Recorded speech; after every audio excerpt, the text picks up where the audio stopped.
Okay. Are we seeing everything correctly, team? Great. All right. So yeah, welcome. Tonight we are basically doing a presentation on the basics of social media. This is going to be a training basically for people who don't know much about social media, or maybe you're just looking to get started on it. This presentation is specifically for business, so not for personal purposes.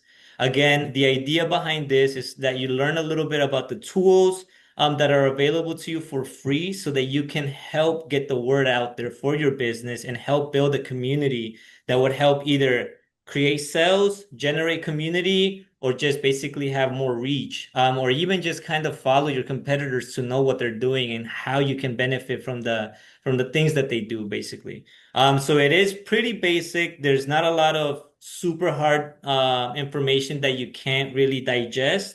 But if you do have any questions, please use the chat. And I will do my best to kind of keep an eye on it to answer your questions as I progress through the presentation. Tonight with me will be Juan Vildosola, who is going to be the co-presenter for tonight. And then also Melina Romero, the manager for the program.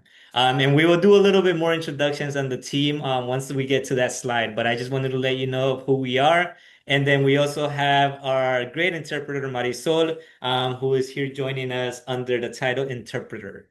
Great. So yeah, let's just get started. First, we're gonna kind of go over the agenda. Here's a quick look of what we're gonna be doing tonight. We're gonna be talking about the introduction of who Hacienda or what Hacienda is and what the Empresarios is, what we do, and all of that. And then we will also be talking a little bit about the social media basics, just kind of understanding what social media is and what the purpose of it is. After that, we're gonna be talking a little bit about two different tools or two different platforms, if you may. This is basically Facebook and Instagram, which you may know now is currently under the same umbrella parent company under Meta. Meta is basically the ones that own Facebook and Instagram. And we'll explain a little bit about more how that works basically and how they can work together. After we're done talking about those two platforms, we're going to be doing a 10-minute break.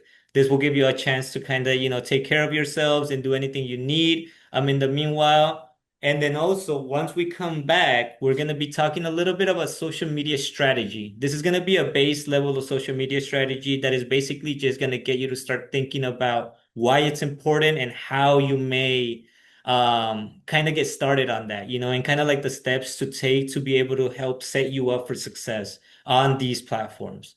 And then additional resources will be provided via the slides. This is going to be a series of links and basically other websites that you can go ahead on your own and browse, but we'll also kind of give you a little bit more detail about what they are and what they're used for. And then we will also be talking about Google My Business, like I mentioned, and the difference between Google My Business Profile, or AKA Google Business Profile, which is now titled, or Google Merchant. They're very similar, but they serve two different purposes. So I just want you guys to know that, that's going to be at the end. So stay logged on until then. Great. So now I will let Juan take over and just explain a little bit about who we are as Hacienda. And yeah, Juan. Hello, everyone. Thank you for being here tonight on our presentation on social media, and I hope you are ready to learn. Like we always do, for people who don't know what Hacienda is, I'm gonna talk a little bit about that. So Hacienda CDC is a trusted Latina-led community building organization that strengthens BIPOC and low-income communities through affordable housing and holistic services for adults, families, and youth. It was founded in 1986 in the Colleen neighborhood and has grown to support underserved communities that face barriers to opportunity throughout all parts of Oregon. And through our innovative approaches and high impact partnerships, Hacienda develops affordable housing that provides client centered services and programs like the Empresarios program that enable people to thrive and achieve their dreams of homeownership, entrepreneurship, and education. Great. So now I can just tell you a little bit more about what Empresarios itself is under this umbrella of Hacienda Services. Basically, Empresarios, we are here to support entrepreneurs. We provide personalized technical assistance to launch, stabilize, and well, basically from idea to launch and stabilize food and beverage or consumer packaged good businesses.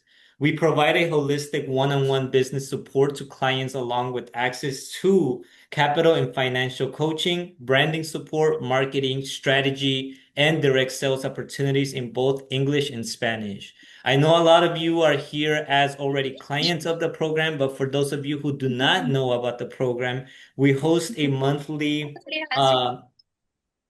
Sorry. Yeah. So we host a monthly info session where you can sign up and basically learn about all the details of what Empresario is, how you can benefit from it, and the steps that it takes for you to sign up to the program.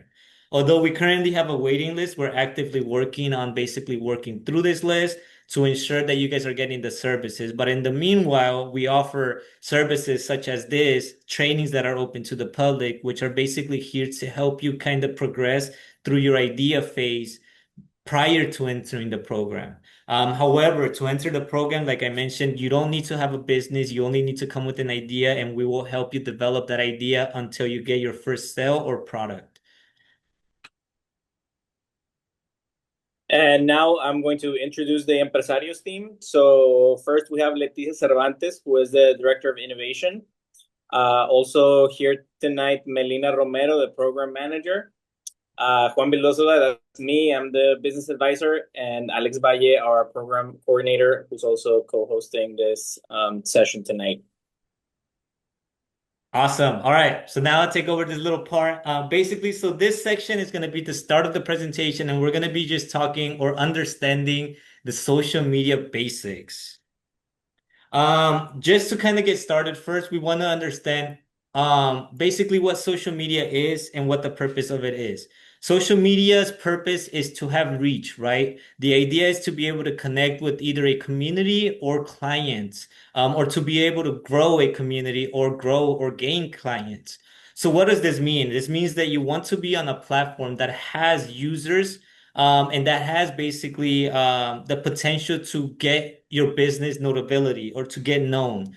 However, this is kind of a tricky thing because more users doesn't always necessarily mean more reach, right?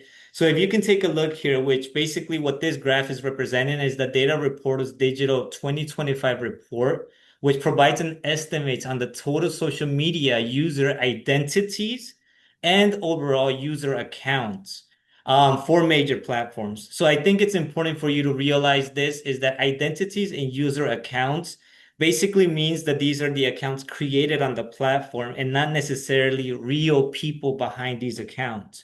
A lot of these platforms at times have bots. A lot of the times, certain people have multiple accounts. So you can't really determine the reach of each platform based on the number of users. But this graph kind of gives you a representation of where exactly are the most accounts. So if you could look here, you can see that as of 2025, Facebook has reached 3.07 billion people or accounts. Again, sorry for saying people, accounts on their platform. WhatsApp follows along with 3 billion people, Instagram as well with 3 billion people, and then YouTube with 2.58 billion people. A lot of people think that TikTok is the platform with the most user accounts. However, they're not here in the US as much as it is worldwide.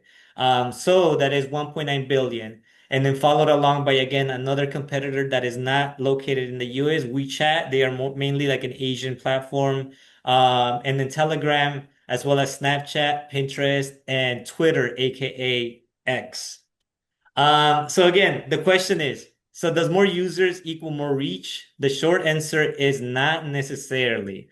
More users can mean more reach, but reach truly depends on the platform that distributes the content, not just how much people are on them. And then give me a second now.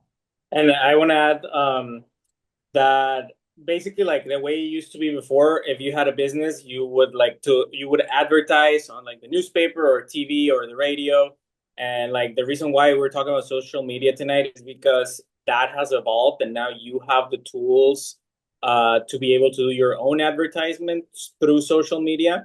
And just like Alex was saying, like not necessarily because a platform has the most users means is the best platform for you. So later tonight, we're going to talk about how to decide which platform is the best for your business. That is great input. Thank you. Again, so what determines reach? So first, okay, let's talk about before we start considering which platform is best for you specifically, let's just talk about what reach is, right? So we want to understand, okay, I want to get to customers, but what exactly does that mean? Basically, the more users do not automatically mean more reach. Reach is basically how many people are able to see your content. So if I make a post tonight, you know how many people are going to be able to see my video within the next 24 hours, within the next week, within the next month, right? All of this depends and is driven by algorithms. You may hear this term often when people are talking about websites and AI, and now they're talking about like social media and this and this and that. Algorithms, basically, to simplify it, algorithms is just a set of instructions or data capturing mechanisms that basically take what you interact with the most, and then they present the medias that you're consuming more to you based on those things, basically. So whatever you're interacting with the most on social media, you're more likely to see more of that kind of content. That is technically in the super simplified version of algorithms. But of course, algorithms is a wider term that, if you don't really know the true meaning of it, I would highly encourage that you do a little bit more research, because all of this is going to come into play later on. Again, user demographics, like Juan was saying, it's important for you to also understand who is on each platform and why. Like why are they on this platform versus the other? How is the algorithms different between platforms? And by platforms, I mean like the basically like Instagram, Facebook, Twitter, if you know what I'm saying. Then we're also going to be talking about how like the difference of content, right? So each platform uses different content and pushes different content more than others. For example, videos, images, or text. If you notice on Instagram and Twitter, those are very text, or let's just say, for example, Twitter, aka X, that's a very text heavy platform where a lot of the information is coming in the form of text versus TikTok and Instagram, which you're seeing reels, you're seeing, videos, long format or short format. And then there's also YouTube, which you're seeing more like documentaries. You're seeing more of those long-term video that basically you're able to spend more time in educating people on a product. And so it's important that you consider exactly what kind of content you're creating, because that will determine where it's going to be more effective when it comes to posting it. And the engagement signals of your content, that is basically like the things that you are doing in the content itself to capture attention. If you've noticed, there's times where like people drop something and it breaks, and all of a sudden they cut to a different thing, and it's just attention grabbing. So these are kind of attention hooks, basically, that you want to start focusing on. And we'll also talk a little bit more about that when we start talking about the specific platforms.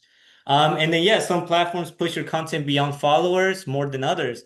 I mean, it's clear that TikTok, for example, shows your content to a wider audience than, let's just say, Facebook, where you have to be friends with someone to be able to see their posts, right? So it's important to also consider that. And well, here we have a very interesting graph that shows the community engagement strength, which is like the vertical line, versus reach and discovery potential. And this information comes from the Pew Research Center. And basically, what they're showing us here is the more a platform is to the right, that means like it's easier for people, like random people, to see your stuff, right? That means like they like distribute to a wide amount of people, and then does that mean that that like you have a very strong community? Not necessarily, right? Like we can see on the other axis, um, Instagram and Facebook groups have stronger community engagement, even though they don't have as wider reach as TikTok. So, for example, Instagram, I think, is like the perfect middle way between those two, like Facebook groups and TikTok, because like it will show things to new people, but it also encourages the creation of like a very tight community. Whereas Facebook groups like is a more private thing, like they don't show posts there to like a wide audience, but it's really easy for people to like talk to each other within a group and like make like build like a very strong community. So like depending on what it is that you want to do and your type of business, you're gonna want to use this data to select the platform that you want to use. And then on the right side, we have some examples of like some social media accounts that I think I want to highlight. Sure Shot, which is the with letter S. Those are a burger place here in Portland, and their Instagram is like really funny. So I think that's why they really well on social media. We're going to talk later about like the types of content that you can do. One of them being like funny stuff or like informational. And the other one I want to highlight is Pistachio. They really have grown their social media in like the last few years. And if you want to get an idea of what type of content you might want to do, just I think seeing other people do it, just as these brands right here, you could get some inspiration from what they're doing. And then next, this is a interesting data as well because here we can see the main reasons for using social media. So depending on the age, you can see ages pretty much like 16 to 44. Their second most common reason to use social media is to fill up the spare time. But if you go 45 and above, their second best reason to use social media is to read news stories. So here you can like start determining what is the behavior of the people that are going to be my customers, right? So everyone says friends and family is number one. So you can start seeing like the other categories and like how much they're valued per age group. And if your business has anything to do with a certain age group, then you could use this information to determine what social media you're going to be using to promote your business. Next, now we have also the the favorite social media platforms. So this group of people were asked what is their favorite social media platform. So we have it right here divided by gender first. So we have female left and male on the right. And as you can see, Instagram is the favorite platform of people age 16 to 34. And then after that, WhatsApp is apparently now the platform that is preferred amongst this age group. Even though it's not like a platform where you can post a lot of things, they certainly do have stories as well. But a lot of businesses use it just as a means of communication with their clients. You know, like if you want to have a business WhatsApp where people can like ask you things, know where you're going to be selling, or know how they could like ship your product to them. Like this could be like a great way to communicate with them. Next. Great. I could just take over this one. So yeah, basically, like Juan was explaining, those graphs were representing where are the demographics of the people on, right? So like who is on what platform and why are they on there? The question now for your company becomes, so why would people want to follow you? Why would people want to follow your brand? Why would they want to follow your company? It is completely different than basically connecting and following a friend versus following a business. The main reasons why people would want to follow a business are to stay informed, right? They would want to basically learn a little bit more about your products. They want to learn a little bit more about your launches, your menus, event hours, and all of that. I mean, put it this way. Think about why you follow other businesses. Why do you follow the accounts that you follow, right? A lot of the times you're waiting on something to drop. Oh, I can't miss out on this. I gotta be in tune with it. Other times it's just to get value beyond the product. You know, you just want tips, education, or behind the scenes. Like you just kind of like the way someone is, or you just want to support them. You want to see what it's like to be, behind the counter type stuff. And then also you want to feel aligned with the brand. A lot of the times, the reasons why you shop where you shop is because you really believe or you really see that the company is a representation of who you are. You know, they're kind of like an extension. And so you want to connect with them. And that kind of brings us to this part, to feel connected. That basically is the interaction, basically feeling like the brand that you're supporting or the company or the restaurant or the product or, the goodies maker. You want to feel that they're a real human. I think with all of the digital stuff and with all of the AI stuff and with all of the virtual things happening in the world, it's very important to have a sense of humanity behind the account. And people want that. People want to feel connected to your brand. But aside from that, of course, people also just want perks. Sometimes you just are gonna post a little discount, like, hey, we have a Valentine's discount, or hey, it's Christmas and we're doing 10% off orders. So what does this mean for you? It means that you're able to provide or generate traffic by being able to create this community that is there to support you, and then you're able to promote directly to them. And this is kind of like a perk. So you as the business generate these perks for your followers. Or at times, also following other people as the company, and you get perks as the business and vice versa. But more than anything, I think that this all comes down to building trust. Like I said, people just want to feel connected. They want to feel like they understand you, who actually is behind the products that I'm buying, right?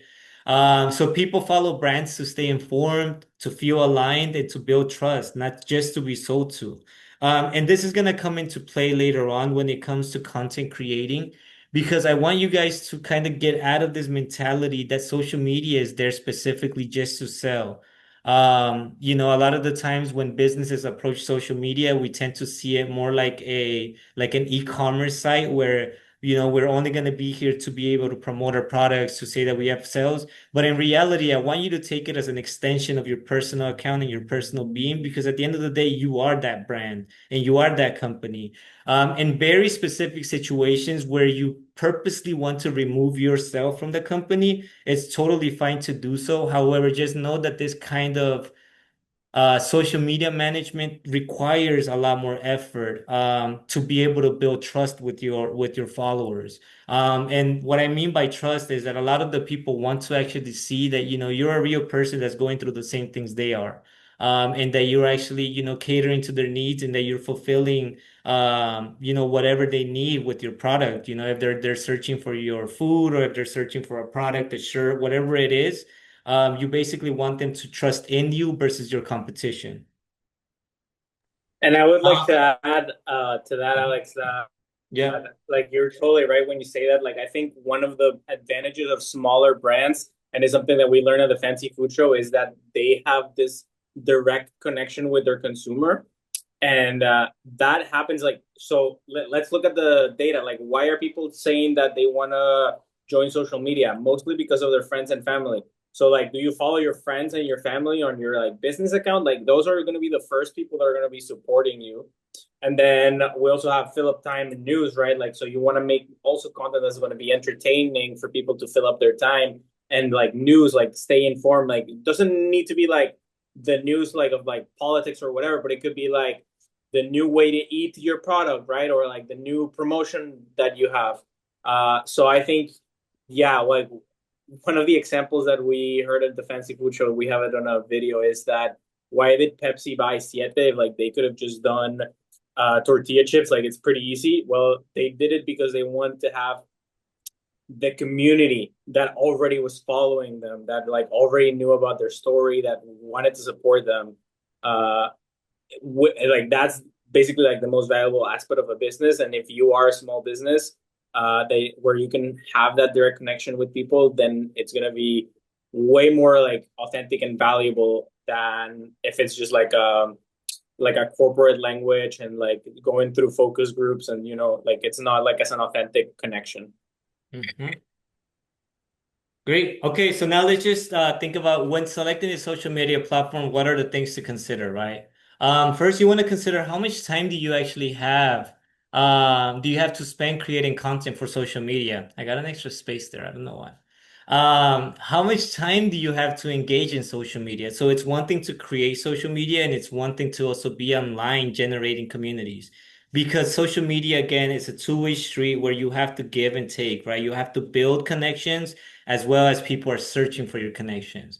And then the most important part, which one was very detailed in talking about, is where is my ideal customer? Where do they hang out on social media? Are they on Instagram? Are they on Facebook? Are they on WhatsApp?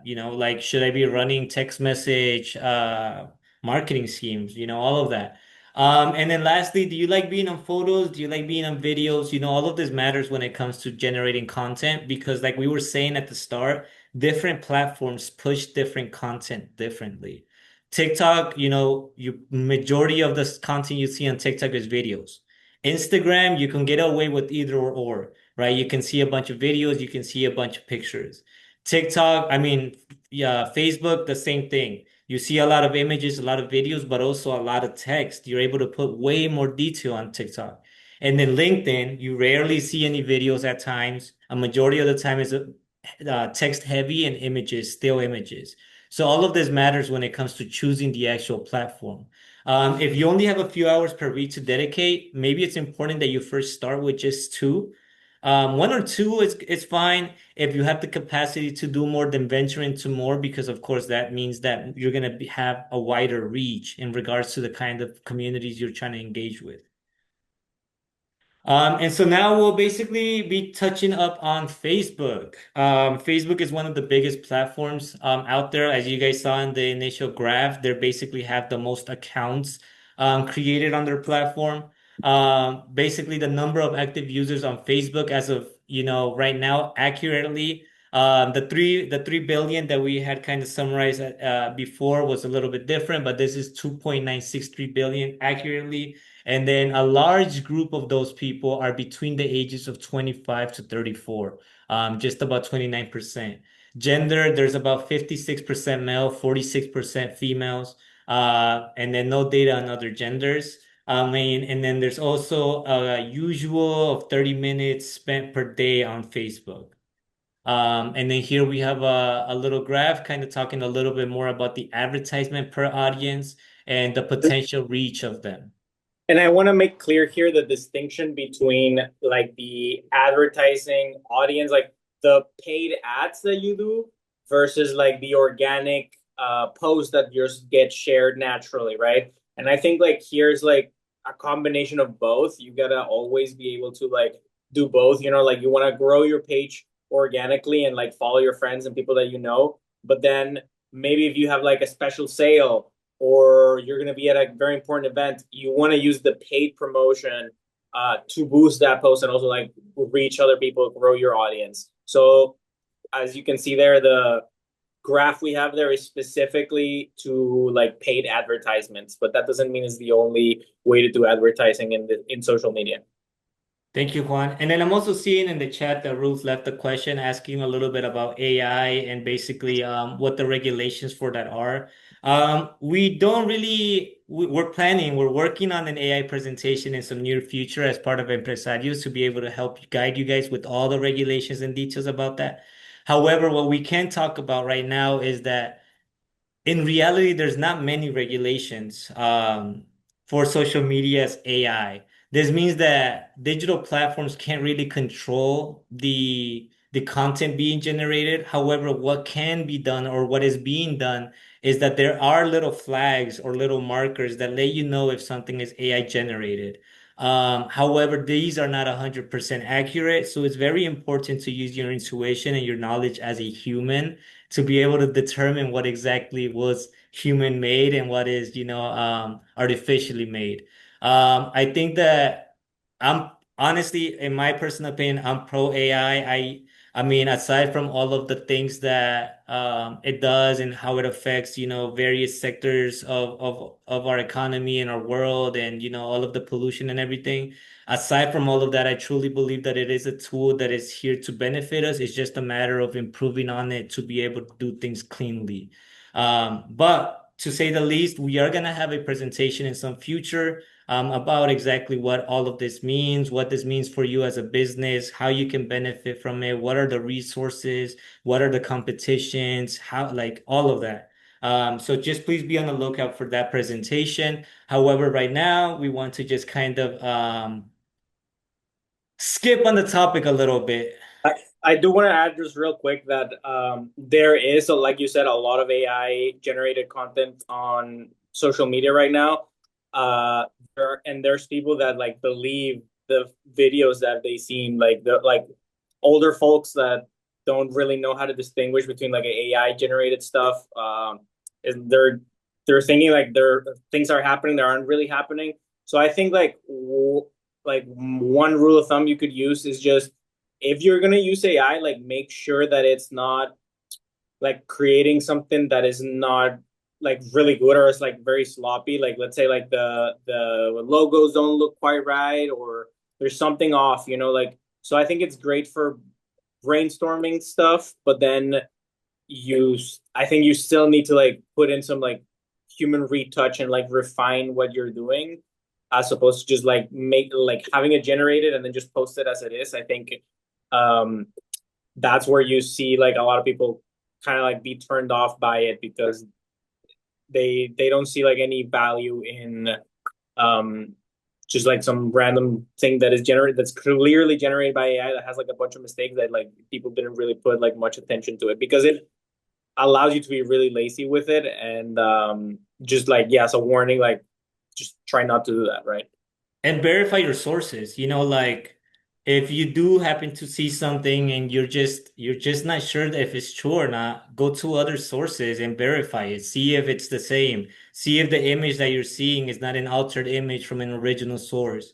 It's very important to continue doing your research with how confusing things are nowadays, to say the least. But also, like you said, Alex, like keep in touch because we are working on that AI presentation. We do have some case studies that we've used with clients, and we'll show you like the beginning and all the way till the end result, and like how they've been using this tool um, for their business. So we'll send you the dates when we have them. So just pay attention to your emails and like the Hacienda social media. Hmm. All right, so now let's just talk a little bit about the pros and the cons of Facebook. Back to this topic. Basically, some of the pros remains the largest platform among consumer and marketers. Like we said, it has the most accounts, which means technically it has the most reach, although it doesn't necessarily mean organic reach.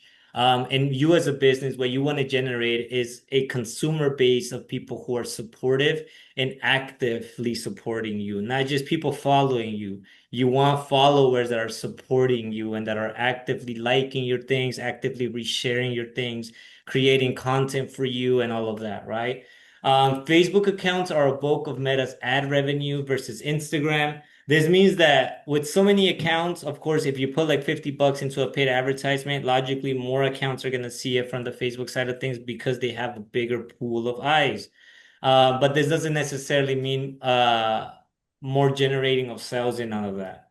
The other thing is that it has really good insights and analytics. If you are not sure what this is basically the ability to be able to dive deep into a post and see what works and what doesn't work. It allows you to break down a post and to understand where the traffic is coming from, what the demographics of the people interacting with your post are, and then what you can do to kind of improve other posts from that information, right? And then engage customers. Again, if you do connect with customers who are supportive, this is a great place. And then there's also great opportunities for community building. Like we were mentioning, Facebook has Facebook pages, they have Facebook groups, they have like a bunch of different ways that you can kind of capture a specific audience into being part of your team, quote unquote, or following you. And so it's great for that specific situation.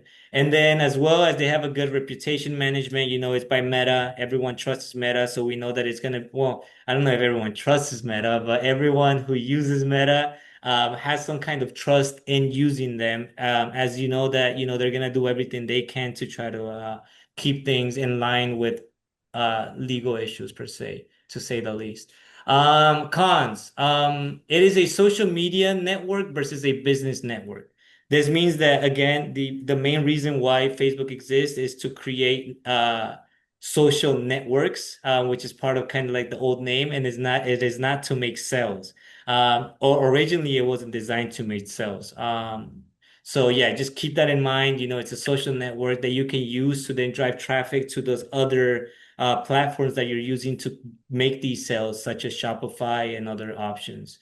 It's also important to engage. Well, cons, engagement has been steadily declining. I think that the issue with this have been a lot of like the terms and conditions, a lot of the age demographics, and a lot of other competitor platforms arising, right? So people are moving away from Facebook. However, they still have a loyal account base with the older people per se. And then in 2022, social media demographic data shows that the younger users continue to flock to TikTok and Snapchat. Again, this is kind of just supporting what I said about people are just looking for other options that are not so text heavy and all of that. And then the expensive advertisement, this is kind of just something you got to absorb if you're gonna go into paid ads. No matter what, you have to pay for a paid advertisement in any platform. But the conversion rates are not as high. This means that people are seeing your items. There's a bunch of accounts seeing your post, but people are just not buying as much as other platforms per se. And like all of this to say is that we go back to like products too, right? If you notice that like all of them are on Facebook, then maybe Facebook is a great platform for you. For example, with my product, I noticed that all of the people that are at the farmers market have an Instagram account. So I think that's why I decided to go with Instagram as my platform. But like I said, like Facebook also has very strong tools like the Facebook groups where like I've seen there like communities form, of what I don't know, like maybe quesadilla lovers, and there's like a community group that like talks about that, and maybe you could, become a member if that's what you're selling, and like somehow create like you leverage that for your business. So it's all about where are the people that like what platform are they using, the people that you want to sell to, right?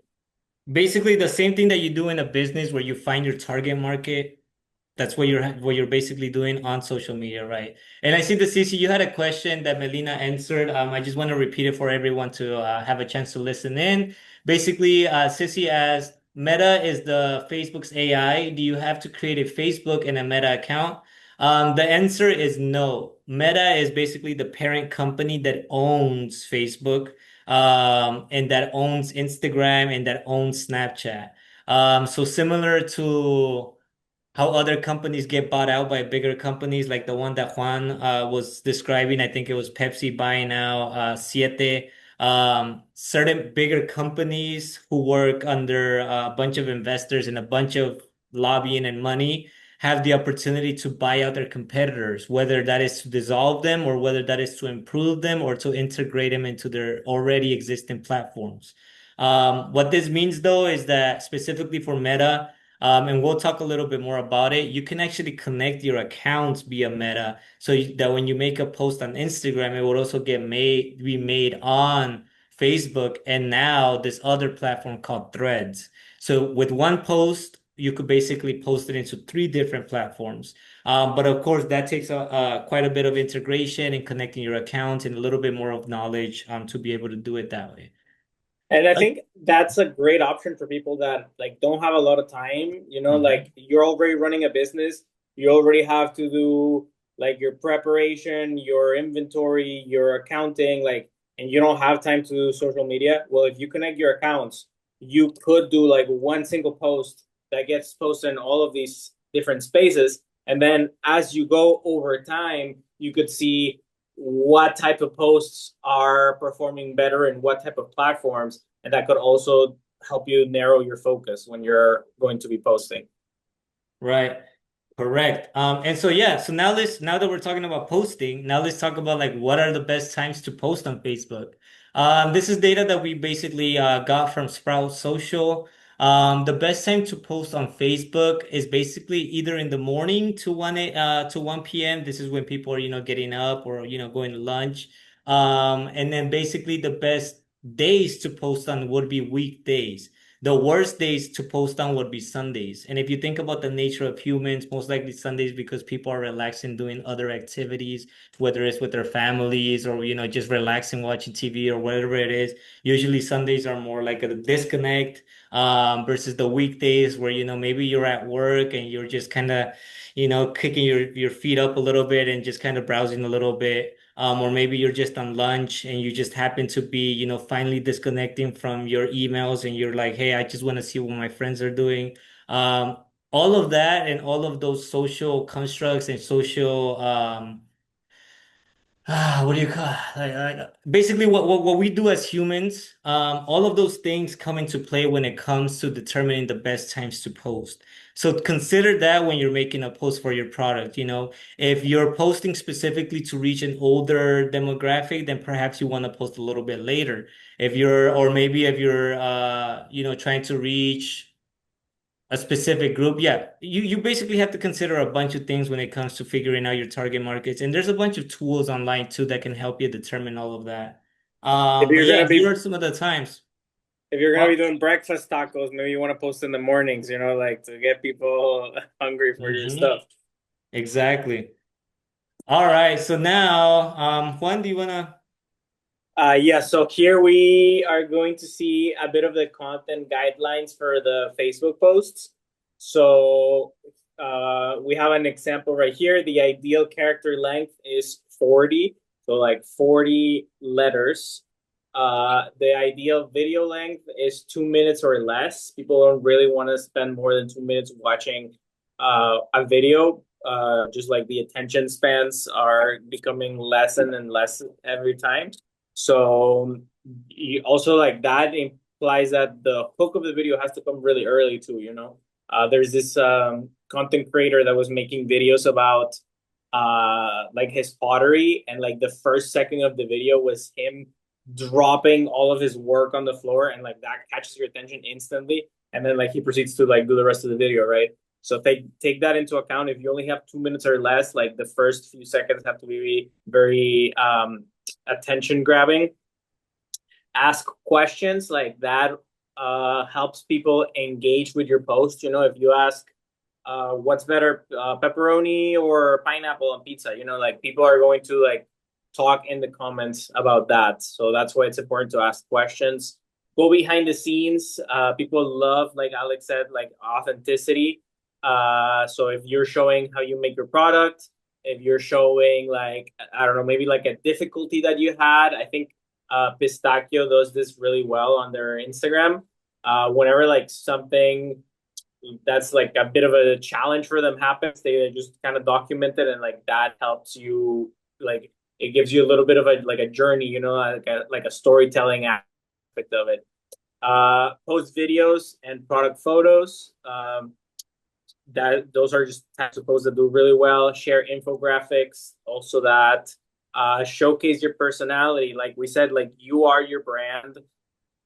You are not like a massive multinational corporation that has no personality. So use your personality. People want to get to know you and when they know you, they feel like they want to support you.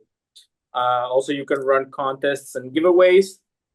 There's like pretty simple ones, like the one we have right here is you want a chance at a free pizza. If the score hits 3-14 or 14-3 at any point during the game, they'll celebrate and then like have a link for you to follow up. Maybe you gotta give them some of your data to participate. This is probably like a lot of how it works. You could say, I'll give you $1 off if you leave me a Google review. That's another way to promote yourself with social media. Uh, and just sales promotions. Where are you going to be this week? Like people want to know where they can find your product. So I think like mainly those are some good ideas to start posting on Facebook. Next. So sorry, I just want to read a question that was asked in the chat. Emmanuel asks, does Facebook charge for a business account similar to Google? The answer to that is no. And Elena was able to respond. Facebook is a free platform. However, there are specific things within Facebook that you can pay for, such as the paid advertisements. Or you can actually also pay, I believe, to get verified. What this does is it gives you a little blue check mark that people just kind of have more trust in you and that they know that you are a real company. So yeah, that was the answer to. And just to touch a little more on like the paid advertising, why is it so good? Is so like I said before, like in like years ago or like decades ago, you put up a ad on the newspaper or on TV, and like maybe 100 people see it, and out of those 100 people, maybe like 10 people are like the right match. But maybe out of the 10 people that are the right match, maybe like one person like will actually go buy your stuff. What happens now with social media is that they have so much information on every single one of us that you are able to target your advertisements to like the people that are going to be able to react the best to them, right? So if you are selling golf clubs, you're going to be able to target your advertisements to people who are invested in golfing or that make over a certain amount of money, or like, you could, there's so many like demographics you can tweak so that they can show your ad to the right person. That is the strength of social media advertising, and I think that's one of the first strengths that Facebook got. Now it's very similar with Instagram as well because of the Meta acquisition. So that is something to take into account when you're going to be doing advertisements. If you want to pay for it, like Alex said, it's free, but when you want to pay for it, that's the things that you're paying for to target specific people. Something that I want to mention that I think was is very funny too, Juan, is like exactly what you're saying is if you've ever noticed, have you ever been like thinking about, I don't know, say that you needed to buy a new bed cover, and all of a sudden you're like, oh, I gotta buy this bed cover, and so you're on Instagram or you're on digital platforms. These platforms can actually measure the amount of time you spend on a post, right? So if a post about a bed frame comes up and you just happen to like be scrolling and you pause on that post, the algorithm automatically says, "Oh, whoa, for some reason they paused on this post. Let me show them another post about bed frames and see if they actually are looking for one." And so through a bunch of math and a bunch of craziness that happens on these algorithms, they're able to recognize your patterns of what you are interested in. And that is ultimately what drives these paid advertisements. And that's how you get promoted to. It is basically how you interact is how you also get things promoted to you. And so you got to think about it backwards as the business too. You also determine who you're trying to promote to, like Juan said. Not Clarita only asked, not, sorry. not only that, it also like takes from like your Google searches, from like your maps locations. So like they have a full profile of you. Like that's when people are like, oh, they're listening to me. Like it's not necessarily that they're listening to you, but like all of your behavior points towards a certain thing, and that's the thing that they're showing you. Right. So all of these platforms work together. When you give your I don't know, sometimes when you like download an app, it says, do you allow it to track your information between apps? And so sometimes if you go on Amazon and you're like, oh, bed frames, and then you go on Instagram, all of a sudden you're seeing bed frames, it's because you've given permission for them to track those details. Clarita asked in the chat, is it better to just pay for Boost or to create an ad from Business Suite? Technically, these are both the same thing. If you're referring to a Facebook Business Suite, they're technically the same thing. It's just a different way of getting there. But eventually, you're actually paying for the same kind of platform. There is different types of promotions depending on each platform, however. So if they are not related, then they are going to be two separate charges. Or at times, even I think with Meta, you're able to select either Facebook and Instagram or both, and it'll promote it on both platforms at once. And then also it's important to remember that these paid advertisements are like a base level of paid ads. There's corporations out there that dedicate a bunch of more resources and a bunch of more research to do their due diligence to get specifically super granular. And yeah, for these, like Nike and all of these bigger corporations pay millions of dollars for this research. But for you and for what we can kind of like get started with, this is a great start. Let's just move forward with the presentation. Just to summarize, I'll go through this one if you're okay with it. Basically, so why is Facebook better? More engagement, more Facebook pages, identity groups, value proposition for users, understanding what topic will engage your members, decide on membership criteria and access levels, and all of that. Again, this is basically what me and Juan just spent a lot of time talking about, but it's here for your reference if you do want to kind of review it. Unless you want to add anything, Juan. No, but I think we covered it. Great. Again, we talked about these key performance indicators. like we said, this is all related to the same topic that we were just talking about. The only difference is with this KPIs is how do you interpret it, right? So it's one thing for the algorithm to capture this information from you and your users, but it's another thing to go in and be like, okay, what's working and what's not, right? So again, someone can just tell you, or you can go in and see the hard facts and the hard numbers. For example, if you made a post with a different hook, you can make two videos exactly the same, but if you change the hook, one may perform better than the other. And so being able to understand when people are skipping. So for example, one of the impressions or the reach and one of the other things like the clicks, it actually tells you what is the skip rate? How often do people go to your post and continue scrolling, right? How often do people stop on your post? All of these things come into play when it comes to generating more content. And of course, a lot of the times it takes way more time and it takes a lot of more resources to take these into account when generating new content. But if you truly want to get the most out of social media, it's important that you look at the numbers, that you look at the facts, and that you look at how things are performing.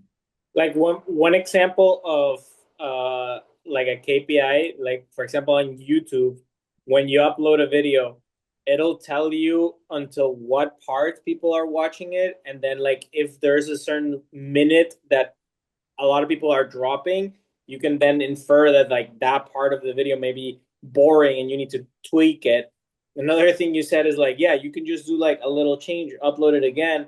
There's this Argentinian guy that's in real estate who says that you need to, that obviously like that's what he did, but that doesn't mean you have to do it like that. But what he did is he uploaded like 6 videos a day during 300 days, and then like by the end of that period of time, he had like a certain amount of videos that like did really well. Like let's say 10% of those videos did really well. So then he would take those videos that did really well and repost them on Instagram. So he started posting them on Facebook, like 6 videos a day, 300 days. Then the top performing ones repost onto Instagram.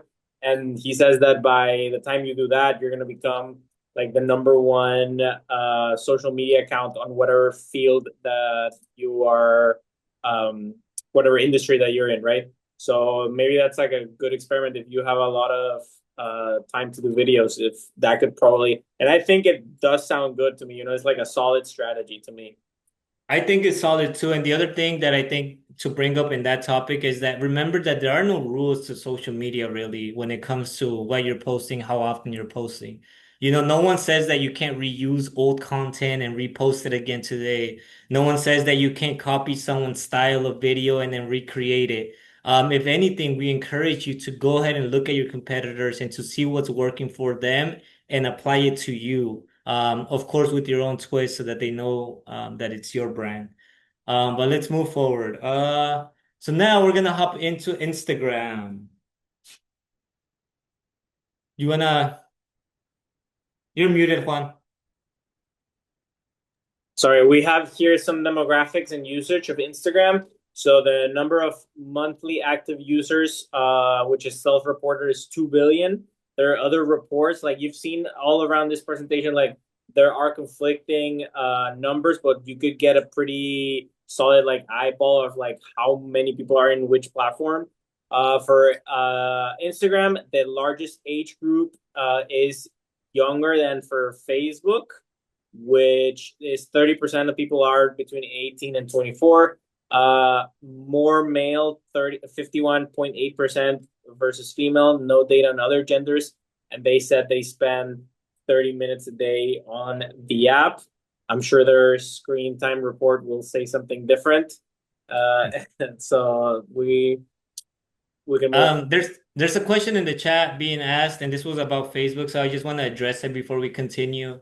Melina did get a chance to respond as well, but it's from Ruth, and she's asking, is it possible to convert a personal account on Facebook into a business account? Um, it is not necessarily possible. However, we encourage that all of the accounts that you create, and again, this is an encouragement and a highly nudge encouragement is always separate your personal accounts from your business accounts. This means starting from your email. make sure you have a personal email and a business email. This is the first step to everything in social media. Why? Because with your email, you create your business accounts, right? You create these social media platform accounts. So the biggest recommendation I can do is have a way to separate yourself from your business. This is gonna help you not only to log in and also, but also to make sure that, you're not crisscrossing the same way that you would want your bank account separate from your business and personal. It's the same thing with social media. Although it does benefit you, you can always do collaborative posts saying like, hey, I'm the owner, and then kind of interact with the business as the owner. However, in regards to the actual setup of the account, I highly encourage you to keep them separate. All right, let's keep going. So So why Instagram? Or Juan, do you wanna? yeah, so basically we have the pros are high visibility. As we saw in the previous graph, it was the best compromise between a lot of visibility and also like strong communities. For example, like we said earlier, TikTok has massive visibility, but that does not mean that the people that are watching your stuff are actually going to convert into real supporters, followers, buyers, whatever. Whereas like Instagram is a little more like that because it's easier to follow people that you do know, has access to advertising opportunities just like Facebook. You can use targets to boost your posts. You could not only like you could target their interests, you could also target them geographically. Let's say like you're gonna be at a certain market, you could select like a geographic boundary where you want a lot of people to like get your message if they are in that area, which is going to be like easier for them to get to where you are selling your product, right? It's also connected to Facebook, like we said. You want to do like cross posting, you could do that. They have a lot of engaged customers. The cons are there are no links in posts. I don't know if many of you have heard like, oh, link is in the bio, right? That is because you can't really link things on posts. So if you have like a promotion or like whatever, like let's say leave your comment link. You can't really leave it on the post, but you could leave it on your bio, or like to your shop or whatever. Engagement has been steadily declining. And another con is that you need to create high quality photos or videos, pretty much like TikTok. Like any TikTok video that you think will work on TikTok will work on Reels as well. It's like a very similar art algorithm in that sense. So yeah, that's pretty much pros and cons of Instagram. You want to add something, Alex? Yeah, just that Clarita in the chat is basically saying just the differentiation between personal accounts and business accounts, and this is both for Instagram and Facebook. They do offer different tools.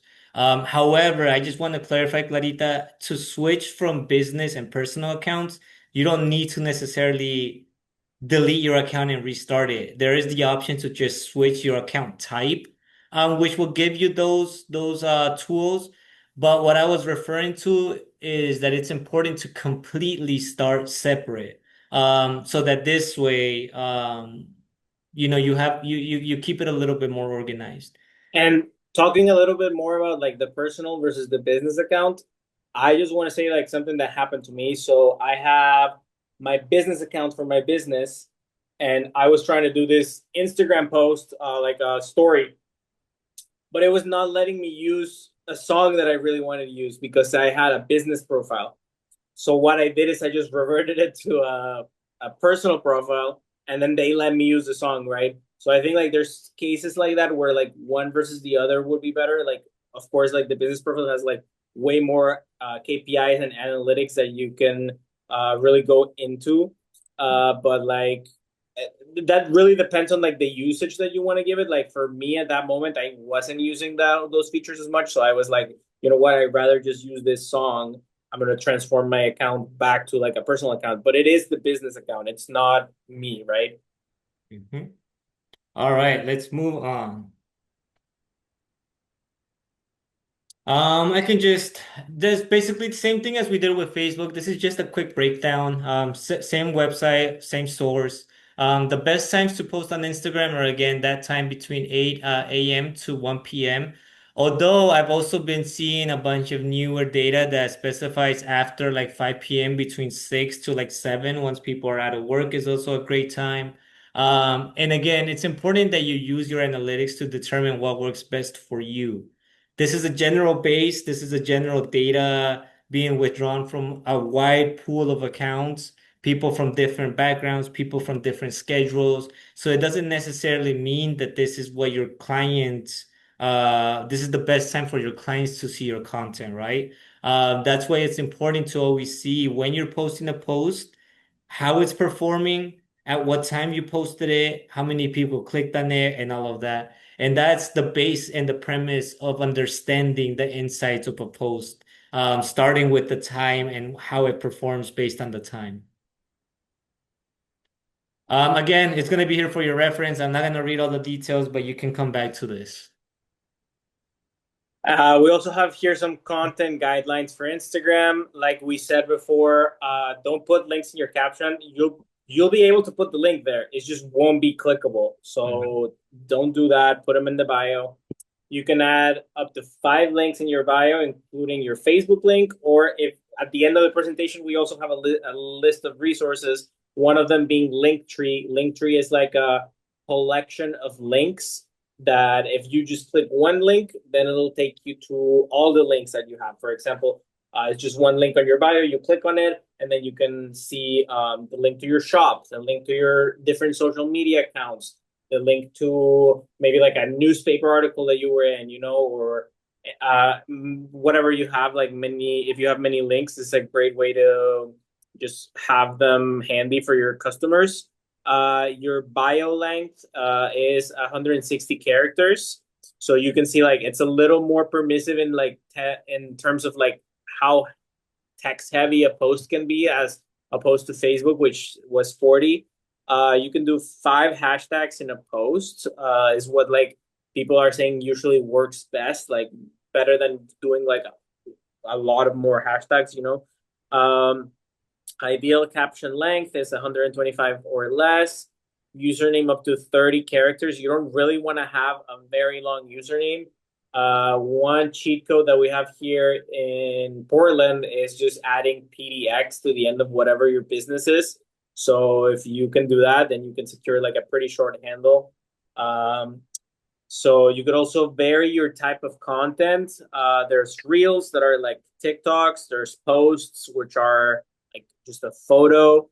Carousels are like a collection of photos where you could like scroll to the right and see the other photos. And stories, which are like more immediate, like kind of like behind the scenes in the moment, what's happening. That creates like a lot of FOMO. So people really want to like just be able to see what you're doing in real time. And also obviously the use of emojis, stickers, graphics made on the Instagram website are going to work very well here on Instagram. Mhm.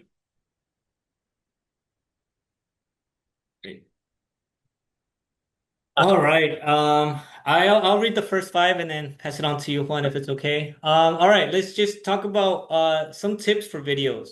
The most important one, I feel like we've been giving tips this entire presentation, but nonetheless, they're here listed for you if you do want to reference them.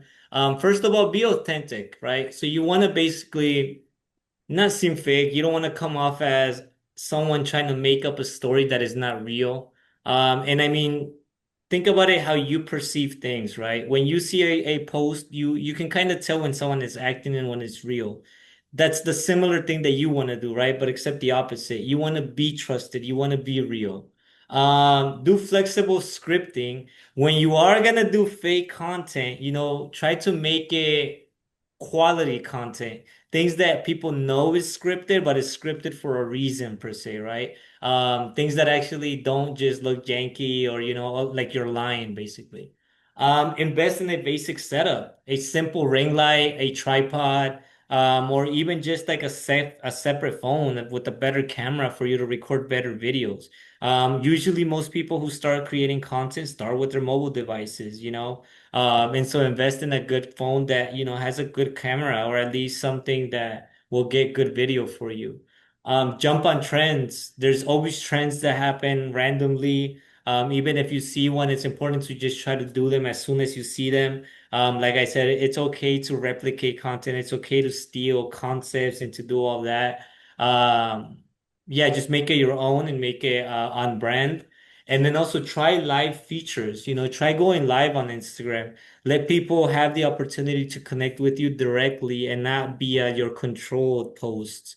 This means that if you're on live, people have the opportunity to ask you a question, just how we are right now communicating face to face. People will have the opportunity to ask those questions from you.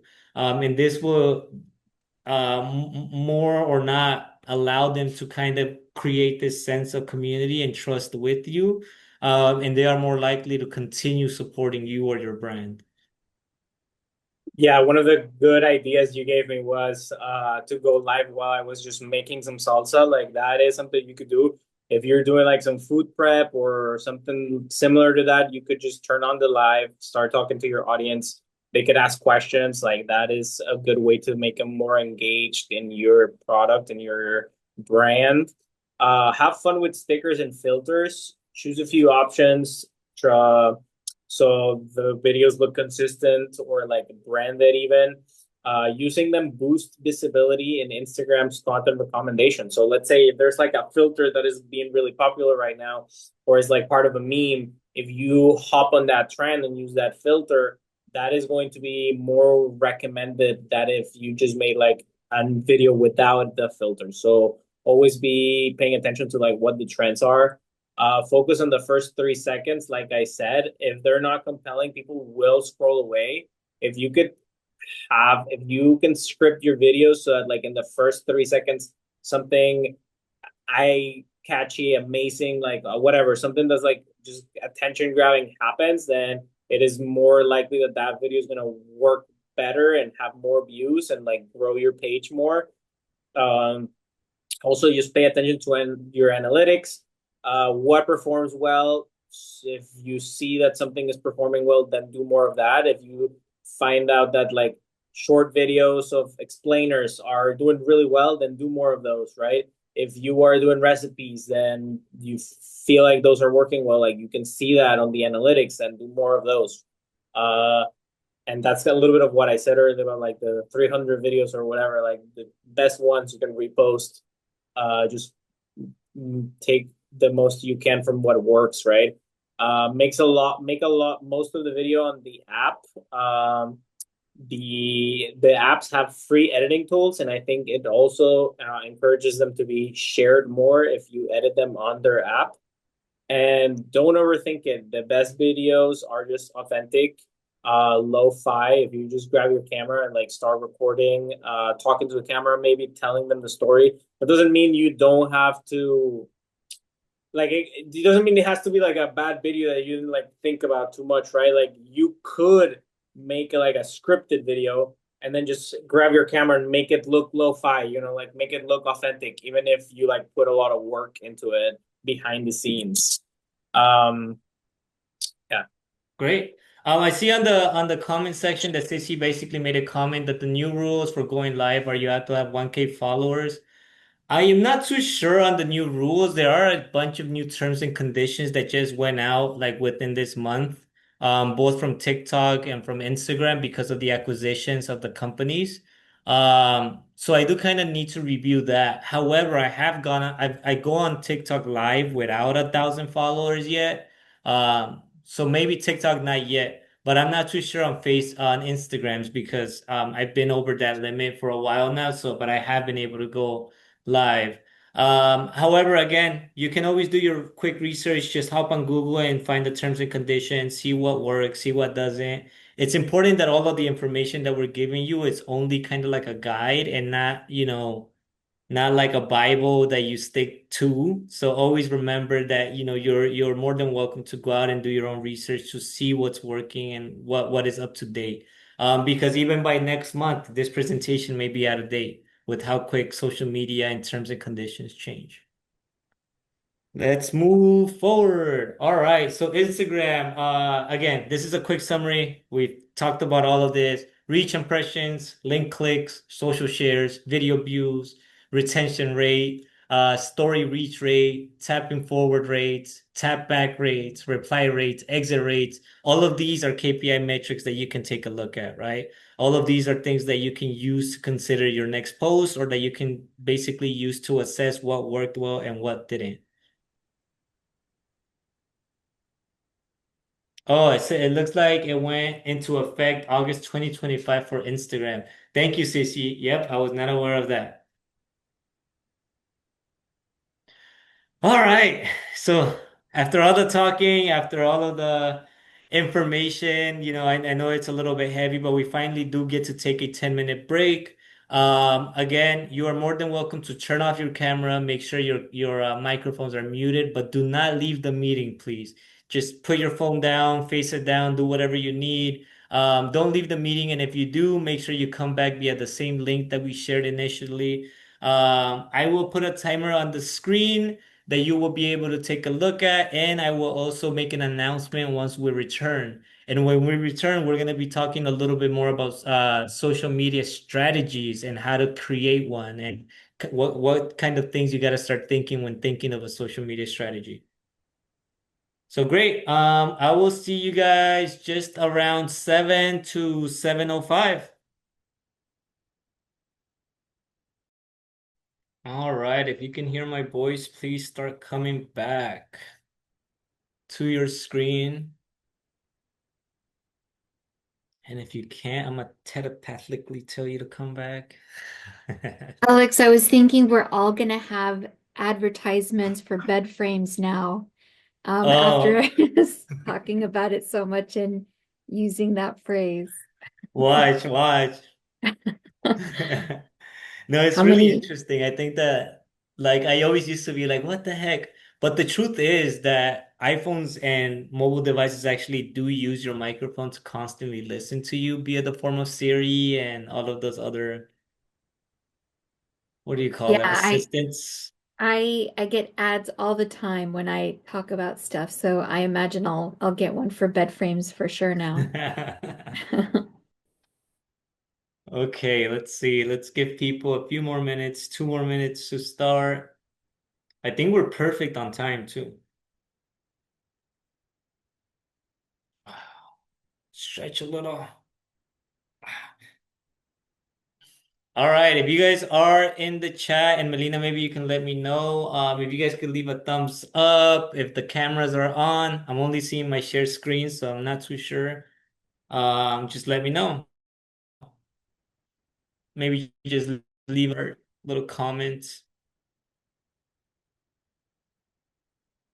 Thank you, whoever gave that thumbs up. And if you are busy, we completely understand. Thank you for still being here. It looks like we still have, gracias, Jose. It looks like we still have 23 people out of the 28 that entered the chat, so that is great. We really appreciate it. Now we're gonna get a little bit more into talking about, oh, I guess let me start the video. All right, everyone, I'm gonna start the video. If you do not wish to be on video, please go ahead and turn off your camera and stay muted. Thank you, Ruth. Thank you, Felix, Mariana, Jose, everyone who's commenting in the chat. I'm gonna go ahead and start the recording.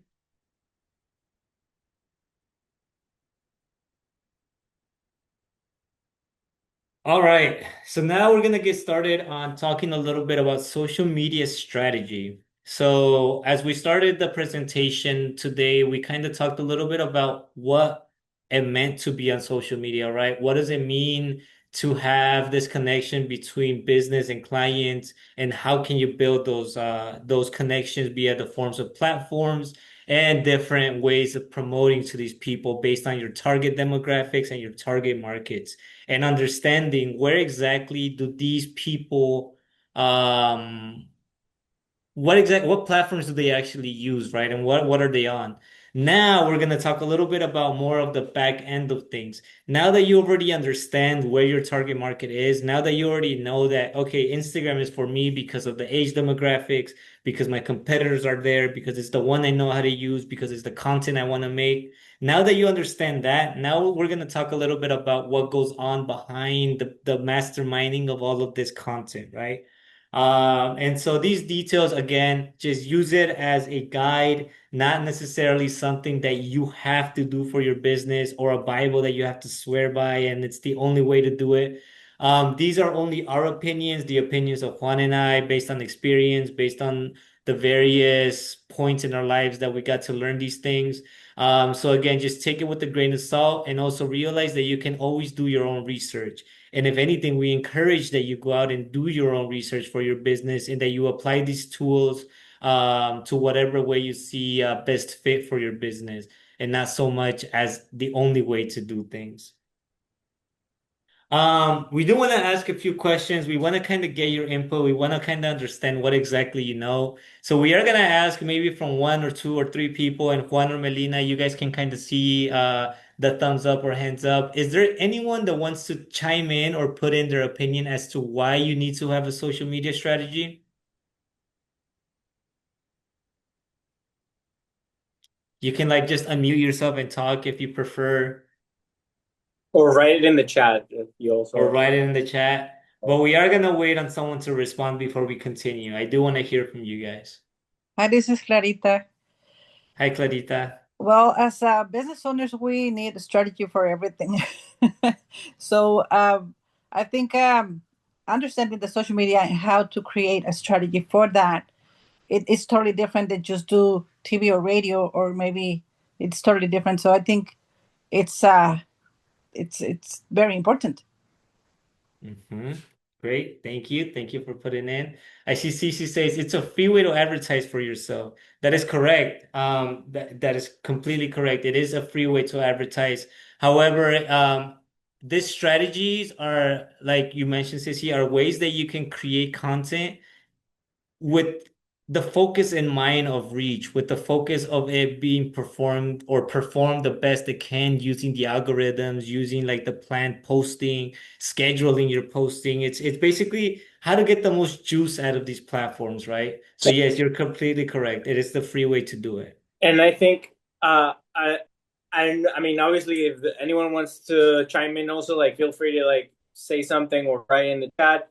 But to my like just my perspective of like why is it important to have a strategy?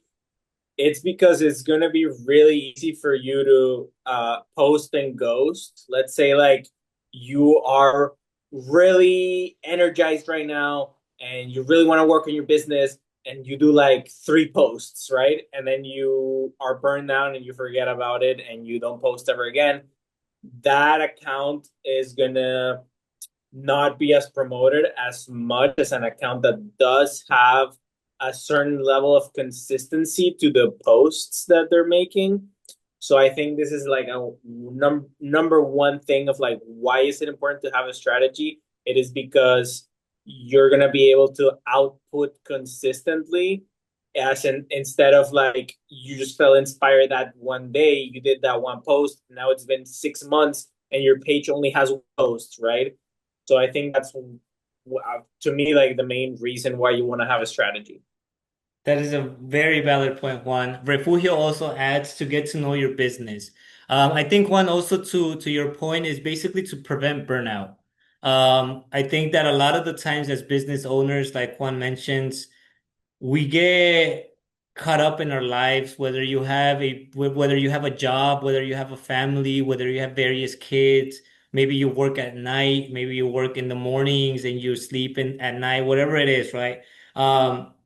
It's really hard to juggle various things at once. And so ensuring that you have a plan will facilitate how often you post. It will facilitate how active you are, how responsive you are, the kind of messaging that you're putting out, the quality of the content. Other people mentioned, like to get to know yourself, right? To get to know your business. Even throughout all of this, by creating a strategy, you will figure out things that you didn't even know you knew. And if anything, it just helps, yeah, to summarize it, to prevent burnout and to ensure that you have everything you need, to be fully present for you, for your clients, and for anyone looking to understand a little bit more about your business or your brand.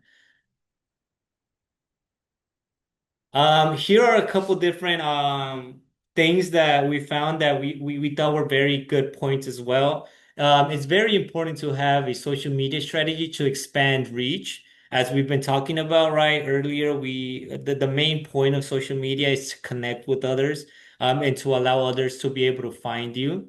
Target advertisement, we also touched a huge amount on this. We talked a lot about this. Paid advertisement and targeted advertisement and organic advertisement. Those are three different things. Enhanced customer engagement. Basically, how can you connect with your community and how can they be able to reach you? Cost-effective marketing, like Ceci was mentioning, this is a free opportunity for you to be able to do these promotions. Valuable insights, the ability to go back and look what's working and what's not, right? So if you can see all of these things fall into the same umbrella of basically content creation and content utilization to its full effectiveness and to its full potential, right? You want to basically ensure that if you are doing content, it's either for a purpose, it's either because it's funny, it's either because it connects people to you, or because it's sad, or because you're sharing an opportunity, or basically just to send out a message. It's just there's various reasons why, but these are some of the main points that we wanted to kind of touch base on. And there's going to be a lot of details that we're going to talk about. But first, we'll kind of talk a little bit about what the content and what the most effective ones are. Juan, if you want to. Yeah, I just really quickly before we move on to this slide, I want to say that like just for people who are still wondering like what type of strategy could I be doing, I'm going to give you like two examples of a social media strategy that you could implement or like draw ideas from.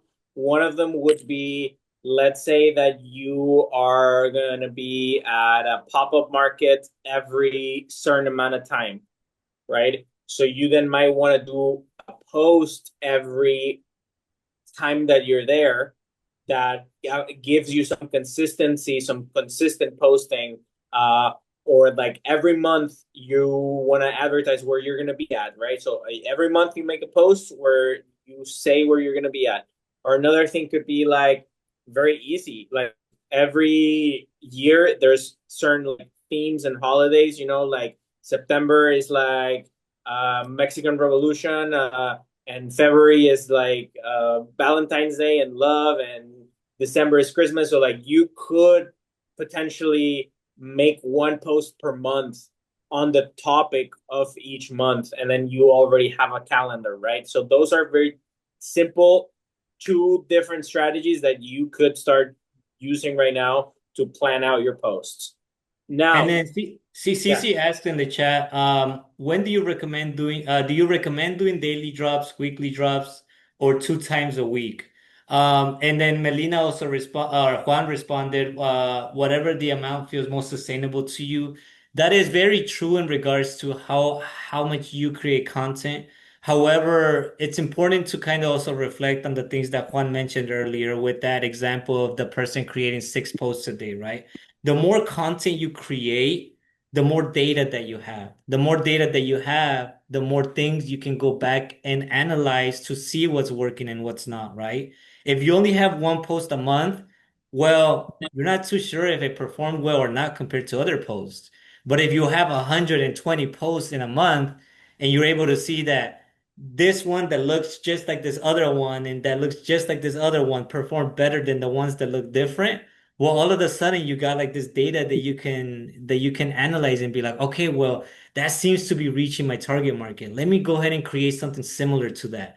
Let me try this out, right? So it's a numbers game, right? It doesn't necessarily mean that it generates sales. It just allows you to see what is working and what's not.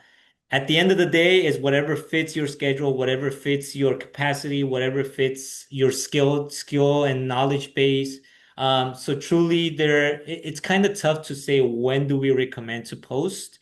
But it's important to realize why it's important to post. And so the benefit of that is data and being able to go back and reflect on and to be able to see the insights and all of that. so yeah, like that person's like posting 6 videos a day. If you are able to do that, there's no doubt in my mind that you're gonna be successful in social media. The thing is like, are you not gonna be able to take care of your sales or your bookkeeping of like all these other things that you got to do as a business owner because you're just focused on this one thing, which is marketing. Like having a business is like this professor like explained it to me like this. It's like a spider web, and you start building out like one side of the spider web, and that starts pulling on all the other sides. But so then you have to go to those other sides and start building there, because if you just hyper focus on social media, maybe you become really popular, but then you don't have the inventory to sell to clients, right? So you want to be mindful of like your like no like all of the operations of the business, not just marketing, because like yes, if you could do that is amazing, but you also have to be able to have the supply to sell and like all of the other aspects of the business. Like you can't let them just fall behind like that, right?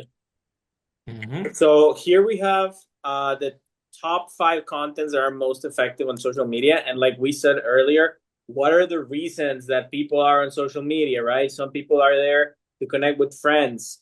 That's the relatable part.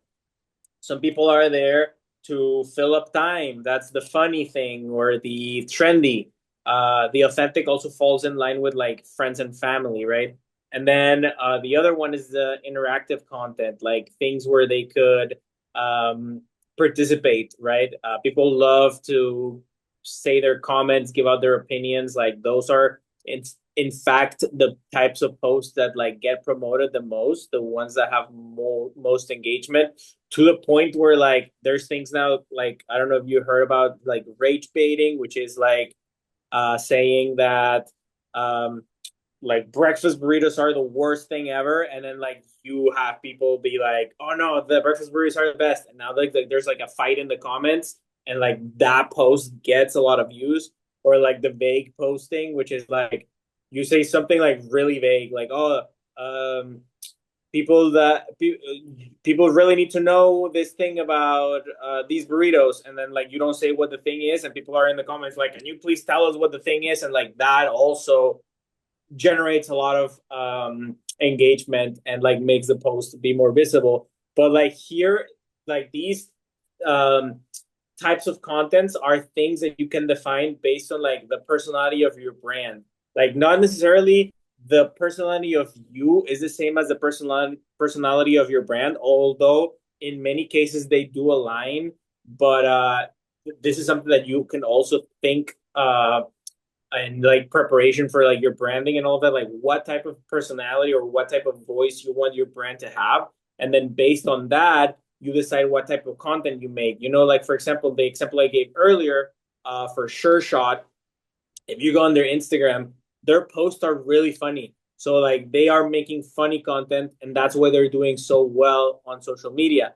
Let's say Pistachio is doing like authentic behind the scenes and relatable at the same time, right? So they're filming themselves going through a crisis and like being able to overcome it, and like you go through that journey with them, and that becomes relatable to you. Uh, so there are many types of content. These are ones that are like are proven that to work. You could also do like informational. You know, like we saw like with older demographics, they're more interested in like informational stuff. So let's say if you can do recipes, or you can do like life hacks, or like some sort of like trick that is going to be um, informational and like people are going to value it, then that's going to make your videos or your posts stand out with that type of crowd. So that's another reason why we keep saying over and over, you know, you got to know who your customer is, because that's going to determine what type of content you're going to be making. Mm-hmm.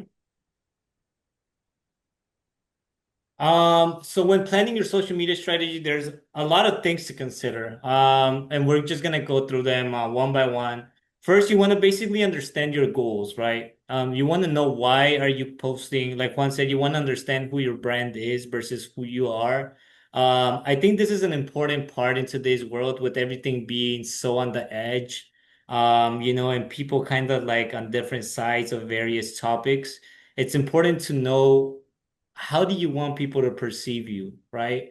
So this is basically building a brand, building something with perspectives, morals, images, colors, vibes, sounds, A lot of things. Basically, all of the senses that you can think of go into play along with your company as well. It's just how do you represent that in a virtual manner, right? And through videos, through images, through wordings, through text, through reposting, through liking, through the interactions that you use as the account. How are you interacting back with other accounts? All of that gets perceived in a specific way from viewers. And so it's important to always know that, right? So, if your goal is to build brand awareness, to share updates about your products and services, to connect with customers' feedback, to strengthen your SEO, grow your email list, drive website traffic, leverage social proof through views and direct messages, all of these things, if that is what you want to do, it's important that you know. I think for businesses, what is the main goal for us? To make sales, right? I think it comes down to we want to basically create a community, make sales at some point. If you don't have a business already ready to make sales, well, then maybe actually your goal is to generate a community to learn about your product. Or maybe it's to drive traffic to your website to go read about what your idea is. Or maybe you're trying to raise funds and you're like, oh God, I'm running this GoFundMe and I want people to know about my brand. So I need to make a campaign and teach them about it. So there's various topics, various goals that you need to have, but choosing one and understanding one or a few is important because you're going to have a direction of which to take. And I want to say, I mean, we've talked about this. I just remember this, so I want to like make the same point in a different way. Something that Clarita said in the chat, that like consistency is like so important. And like I'm gonna give you the story of one of my clients. I'm not gonna say who, but they did two really good videos on social media, and that was it for like the last 6 months or so. And I was like, hey, I see that you made this, like really cool videos. Like, what happened? And this person said, oh yeah, so I did the videos, but then I didn't do any more because I didn't see results. And like that was just two videos. So I said, like, well, imagine you go to the gym for days and day three you're like, okay, I quit because I don't see results. Like you got to be consistent with this. Like if you really want your social media page to grow, you want to at least go for like just like a good amount, like a year, right? Like you like have a certain cadence of posting for a whole year, and then you're gonna see real growth in your social media accounts. Cool. You want to go with number two, Juan? And yeah, so map platforms to target audience. Like we said, this is something we've been talking about this whole presentation, right? Like your clients, what's their age, where do they live, what's their average income, right? What's their typical job title or industry? Like if you sell like a specialty food product, like maybe they're gonna be people that are more into food, right? Or like more in that industry. What are their interests? Where do they travel? How do they like to communicate? Do they like to use email? Do they like to use Instagram DMs? So all of this information you're going to start gathering about the people that are your clients, and then that is going to inform what type of social media you use and how do you use it, right? And like even then, once you have your platform, when you want to do targeted advertisement, if you have all this information, then your targeted ads are going to be super successful. So like what I said before about like age, but what I said about like location as well. If you're going to be at a certain store or you're going to be at this event, then do a targeted ad in the surrounding area so that you get a lot of people that go to that and that knew about it because you did the proper targeting. Awesome. And then one thing, a little tip that I want to give you guys, just so that you guys can start kind of working on these things, is write everything down. Write it down somewhere. Like actually brainstorm, actually troubleshoot these questions, actually go through and ask yourself the questions. Who are my target market? Who's the audience I actually want to reach? Like, what is their age? Where do they live? Like, like how much should I price my products? Like, can the people that I want to buy it actually afford it? Right? All of these questions you need to think of. But if you only have it here in your head floating around, like, all of this, when it comes down to actually taking action, it's going to require more time and effort of you. And that's what a strategy is. A strategy is sitting down and planning everything out so that when it comes and it reaches that point, you're ready to go, right? And it doesn't feel like a hurdle, but rather it's something you're prepared for. That's also the start of a business plan, what you just Exactly. defined. Exactly. So, Yes. uh, Which, yeah, Juan, you wanna, yeah. yeah, so yeah, moving on, research your competitors. This is like a great way to like also get some insights. What platforms are they using? If you see that all of the people that sell the same product as you are on Facebook, then maybe you should be on Facebook, right? What is working, what is not working? Like this is all to do with the KPIs, right? What we talked about earlier, like what type of videos are doing better. It's gonna tell you. It's going to tell you what videos are doing better, what videos are being skipped, until what point the video is being watched and dropped. Don't do something just because a competitor is doing it. It's useful to see what others in your space are doing to make that informed decision. So use your own reasoning there and do head-to-head comparisons as well. Mm-hmm. All right, so number 4, set up your accounts and profiles. This is exactly what I was talking about earlier about making sure that you keep accounts separate, right? It's not necessarily because we're like, oh, we don't want people to know you're the owner or anything like that, right? It's more because of organizational issues. At times you're gonna reach a point where perhaps managing your account is not something you want to do or you don't have time for it. You just don't have time for it. That's totally okay. You can always find help. I often tell startups and business owners, if you can't do it, I guarantee you have a little niece or a little family member somewhere out there. No, literally, I mean, not so little, but someone who understands the tools, right? The youth of today are way more ahead in regards to the knowledge they have of these platforms than a lot of us are gonna be at, unless you're staying up to date with those things. It's okay to, be like, hey, can you help me make a video? Or hey, what do you think would work with this? I think asking and finding help is a huge thing that we can do. But if you don't have all of these things separate, you're not gonna like want to give someone your login information to your personal email because maybe you have banking information there. Maybe you have, I don't know, a conversation you don't want getting out. Whatever it is, right? It's important to keep everything separate for security reasons, for shareable reasons, and for many other factors. But again, set up your business name, set up a business handle, business address, business email address, phone number, and a website. All of these things take time. We don't expect you to just, bang, start everything and start having everything from the get-go. They're just kind of guides for you to know what steps you should take in your social media presence. And then this is what Juan was talking about, so I'll let him kind of dive in a little more. Yeah, like create a content calendar. Honestly, like this is one of the easiest, most simple social media strategies that you can create. Just grab a calendar and like decide are you going to be posting, like if there are a certain dates of markets that you're going to be at, then you can like schedule your posts around that. If there's going to be let's say like you're going to do like the holidays, right? Like every month has a holiday and then you could do something around those topics, then you could plan that as well. You could even mix that together. Obviously, there's a lot of things that you're going to be able to plan ahead of time, and you should have that because then you have a structure for the whole year.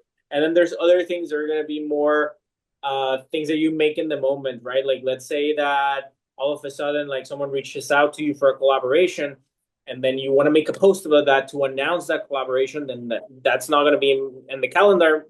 But there are other things that are going to be there in case that doesn't happen. You always have something to post because we don't, like we said earlier, consistency is so important with social media and like growing your social media.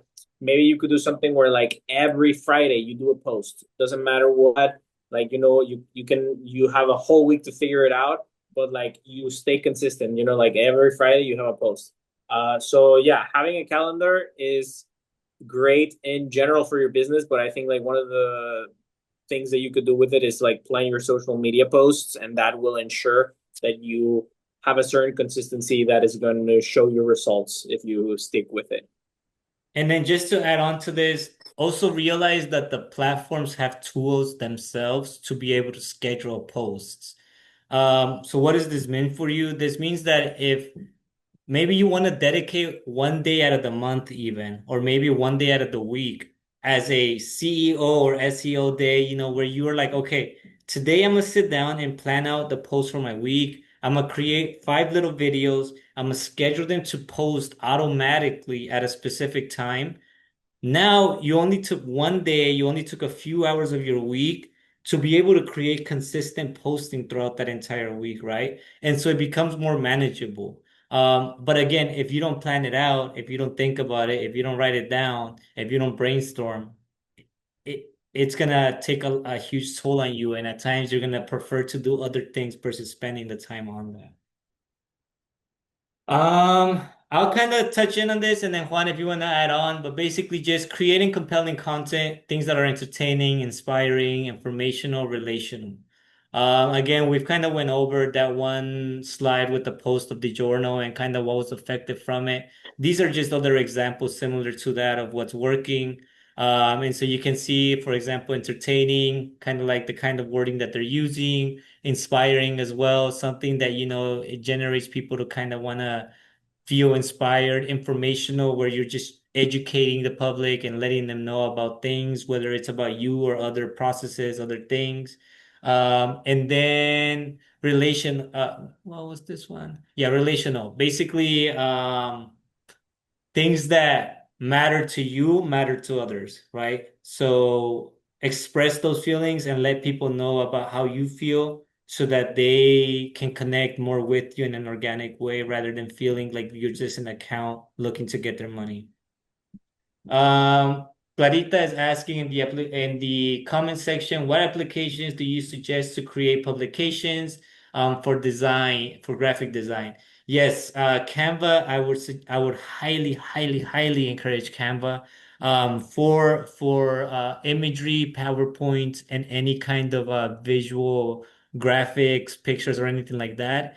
And then if you are looking to get into video, I would highly encourage using CapCut, as these free applications really have a wide source of tools that are free.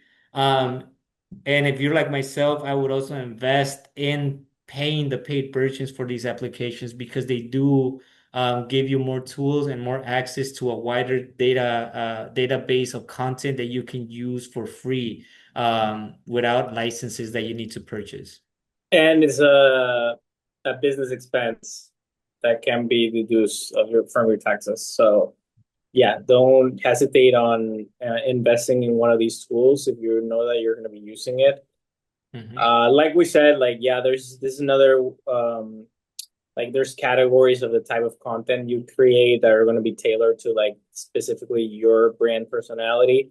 So yeah, like just look at it. Like, for example, like the National Spouse Day post, like it's not like the funniest thing that you've ever seen in your life. You don't have to post like something that's crazy funny like that. Like you don't have to like be insecure about like things like that. Just like something like it's like kind of funny, that works too. Just go ahead, don't be ashamed. Post away, and people are gonna react to it. And then Ruth asked, what do you suggest for posting photos and music that have no copyrights? If it's on the platform itself and it allows you to use it, it's copyright free up to a certain level. If you notice there's music that you can only use like a small section of it, if it's just in the background of when you're recording and stuff, that's usually where copyright circumstances may arise. However, towards the end of this presentation, we do provide a bunch of tools and resources of where you can find copyrighted or not copyrighted images and music and sounds. So stay tuned for that. That's right. So everyone's gonna get an email with the presentation. You'll see later, we have a lot of links to different services that provide stock footage, stock photos, things that you can use for your posts. And then Clarita also asked, what about hashtags? What number of hashtags do you suggest? This was in one of the slides a few back, but as of right now, Instagram and TikTok only allow 5 max. So even if you wanted to use more, it's only what it allows you to. Mm-hmm. And Yeah. even then, I would say like on the other platforms, also five is enough. You really don't want to be overusing the hashtags. You want to use them very intentionally. So like if there are certain like if there's an event happening like the pizza week in Portland and you're a pizza business, like obviously like hop onto that hashtag. But like hashtags are basically ways for people to like search similar things or like that are things that are related to a certain topic. So for example, they work very well with events when there's like a festival of some sort or like a certain type of week and like they use that hashtag for the event, then people can click on the hashtag and see all the posts that are related to that event. That also works for like not necessarily just events, but for example, like there are a few that are really popular and important, like PDX, food, or you know something like that that are like going to be related to like the intersection of like your different topics. Let's say if you are a food business in Portland, then that is a hashtag, right? Food in Portland. Or I don't know, whatever else you can think of like that. I just think about hashtags as links, honestly. The way you link something, it's basically a link between the kind of grouping of things that you want to be connected to. So if your post is about cats, like Juan was saying, you're gonna hashtag cats or whatever event or whatever it is. So think about it as a link. Ultimately, yeah, like Juan was saying, use it in your and use it according to what is related to. Don't just use random, hashtags. But There was a time where people were just like throwing hashtags at posts that like had nothing to do with the post itself. yeah. That's not the best use of it because that means like people are not going to be really interested in what you're posting. So that's why you want it to be very intentional because when someone clicks on a hashtag, they want to see a very specific type of post that is related to that hashtag. So Mhm. keep it within like the relevance of the post that you're doing. Um, huh? All right, I could just go for it. So yeah, number 7, track performance and optimize. Again, pretty redundant. We've talked about this the entire presentation. Um, review your posts, go back and see what's working and what's not. Try new things or try similar things to your competitors. Repurpose old content. If it worked well once, it might work again. Maybe you change the lighting, maybe you change the product, maybe you do whatever. Pay attention to your metrics and understand what is working and what is not, right? Ultimately, this part is a little bit complicating and intimidating because you are looking at a bunch of graphs and numbers and things about a post here and a post there. However, if you just kind of like at least go in and see like the interactions, slowly start understanding what is where, what does it mean, like what exactly lives on this insights page. You don't necessarily need to understand it at first, but just go in and try it. Go in and like try figuring it out. And if you don't know, go to Google and be like, hey, how can I view my insights? Go to YouTube and ask questions. There's various sources to help you understand things. But just don't be scared about insights. You should definitely go in and try them out. Okay, so the additional resources that we were talking about. So yeah, here we have free stock photo websites. So if you click on those links, it's going to take you to different uh, stock footage, stock photos, nappy.co, free high quality images of black and brown people, affecttheverb.com, also disabled BIPOC people. These are like harder to find. Normally, like if you go to like a random stock footage website, they might not have like the diversity you're looking for. So like these are really good resources for that. Pexels, like I've used that before in the past. It's free too. You could filter through like what type of video or what type of photo you're looking for. So yeah, just feel free to like explore all of these. If you find some stuff that like you think you're gonna be using on your post, you can go ahead and like use these pages. It's not gonna be copyright material or anything like that. It's free to use. So that's why we share it here. We also have stock videos, I think. Pexels is both. It's both photos and videos. Mm-hmm. I see that Karina asked, why don't certain songs come up on my searches, and then why don't I have a bunch of followers? I mean, the followers issue, I wish we all knew why we don't have followers, right? I think a lot of it is trial and error with the algorithms. A lot of it is going back and seeing what's working for your community and not. More than anything, like we mentioned, consistency is key when it comes to followers and traction, and not so much worrying about, oh, I only have 100 followers, so I'm not gonna post every day, right? Or, oh, maybe only 50 people are viewing my post, so I give up. More than anything, I think that is when you're starting that you should just focus on posting, posting, posting, even if you get no traction, right? The music situation, certain countries ban certain songs. Certain artists don't give copyrights to be used on digital platforms. At times, maybe they're just not available because they're so new that they just haven't been uploaded to the platform. There's various reasons as to why they might not show up. If they don't show up, I would highly just encourage you to not worry so much about it and just switch to a different thing. It doesn't And really matter as much, you know?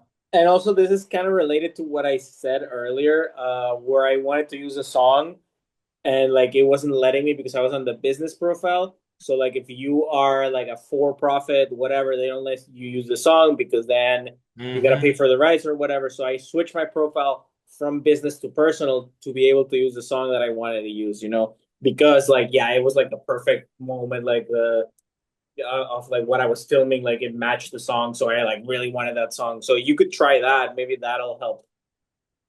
Awesome. And then Karina asks, how many publications do you recommend a week? I think we already touched on this topic as well. It really depends on your capacity and capabilities, but I would just recommend doing one post a day to start off with, if possible. If that is too much of a cadence that you can't meet, then start up with one post a week. If that is too much, one post a month. But I highly encourage one post a day at least. Even if it's just a repost, even if it's just a post to your story, even if it's just commenting on someone else's post, whatever it is, just show traction and interactions, because that will keep showing people your page and basically showing them that you're still there and you're still alive. My recommendation is 6 videos a day for a period of 300 days. But if you can't do that, like what Alex said, right? As much as you can. If you can only do once a day, go for that. If you can only do once a week, then go for that. And then Karina, en las historias, you're asking if into the stories, yes, any kind of post, any kind of publication, they all matter and they all have their different purposes. I'm gonna continue with this. I think we're reaching 15. What is this? Stock. Oh, again, these are just more resources. We're not gonna read through these, but they're gonna be here for your reference when you receive the presentation. You can kind of read a little bit about what kind of images or what kind of content or what kind of what kind of things they have in the links or in the websites that they take you to. Other useful websites, we have emoji databases, links for the bio, such as Linktree, the one that we were talking about to organize your links, automated messaging. If you just don't have time to respond, you could also create an AI that responds for you. Like, hey, most of the time those are paid though, so be on the lookout for that. And then, all right, now we're going to talk about the last topic. This was the topic that I kind of asked you to stay here for at the end, and it is going to be how to register your business on Google. This is slightly different than the platforms for social media. However, it functions in the same way. Ultimately, it's a profile of your business. It's a place where you can post, where you can connect with your audience, and where you can promote your products. We're going to talk a little bit about what is the difference between Google My Business profile or Google My Business, or AKA Google My Business Profile, versus Google Merchant. Just recently, Google released Google Merchant, which is kind of like a differentiation between a physical location and a digital vendor. So first, let's just talk about how do I know what I need? Well, to know what you need first, you gotta realize if people are trying to find you in person, Google Business Profile is the way to go. If people are trying to buy your products online, then Google Merchant is the way to go. And if people are trying to do both, then both are the way to go. So it's not one or the other, it's rather what fits you most. All right, I'm gonna talk a little bit about what HE is. Google My Business, or now called Google Business Profile, is this little box or this little profile that shows up on your maps whenever you put, I don't know, tacos near me, or you put bars near me, or grocery stores near me, or sometimes you just put like, where's Winko? And then all of a sudden you get a little profile that looks like this. And it gives you the address, it gives you their hours, it gives you the location, the reviews, and all of that information, right? That is what a business profile is. Again, this is only specifically for people who have a physical location. So who is it best for? This is best for restaurants, food carts, caterers, studios, service businesses, and anyone with a physical location or service area. What it shows the business name, the address, the phone number, the hours, photos, reviews, and a pin on Google Maps. It also shows an option for people to call you. It shows directions, website buttons, post updates, and all of that. Some searches examples would be like catering near me, or any of the other examples I gave earlier. And then now let's talk about Google Merchant. If you're ever on Google, sometimes you also see paid advertisements or these little ads that show up. Yes, these both are free. So yeah, these are free options for your business. However, there are requirements for both. But if you notice, Google Merchant is this ability to display your product directly on Google search. So if you ever just go on Google and you put like buy Jordan sneakers, you're gonna see various vendors, which you see here in green, which are just different websites where sneakers are sold. However, it shows you an example of where you can buy it and sometimes even the reviews, right? Does Google Business have an option for no physical address now? Google Business basically allows you to hide your address. However, you do need to represent a service area. And then the other issue with Google My Business, this one specifically, if you do not have an address, is that you will not show up when it comes to searches like this, right? You will only show up when people find services. So it just kind of brings you down in the SEO with regards to the actual location. However, it is beneficial if you're like trying to say like, oh, I'm at a farmer's market every weekend. Here's the address, come find me. But it's important that you don't claim the address as your physical location because you don't want people driving there when you're not there per se. Again, so going back to Google Merchant Center, it allows you to kind of see a little bit about the product, the cost, and then the website where they could purchase. And then the other benefit of it is that you can actually see the insights. And this is what insights looks like, whether that's on Google or sometimes even like social media. They look kind of similar, not exact, but you're going to be able to see numbers, bars, and details about the performance of your post and your products, right? Uh, Okay, so who is Google Merchant best for? It would be best for selling physical products, but online, right? So online stores, packaged goods, or retails. It's also good for farmer market vendors selling shelf-made, stable or shelf-stable items online. So if you have a sauce, if you have like anything that you can ship, Google Merchant is good for you. I would highly not encourage you to sell perishable items just because most of the time those are made to order. Rather, I would encourage you to sell that through your direct website and not so much Google Merchant. You can also upload a catalog of products with photos, inventory, and it is powered by Google Shopping ads and free listings. The benefit of this Google Merchant is that you could connect it directly to your website where you do your e-commerce. So this means Shopify, WooCommerce, Squarespace, and any other platform where you're able to sell online virtually. And then there's some examples here of kind of searches that can be made to find products in that category. This is a quick comparison as what you can do and can't do. The purpose, again, local discovery versus product sales, where it shows on Google searches versus maps, what is best for the reviews, the pricing, and the physical location.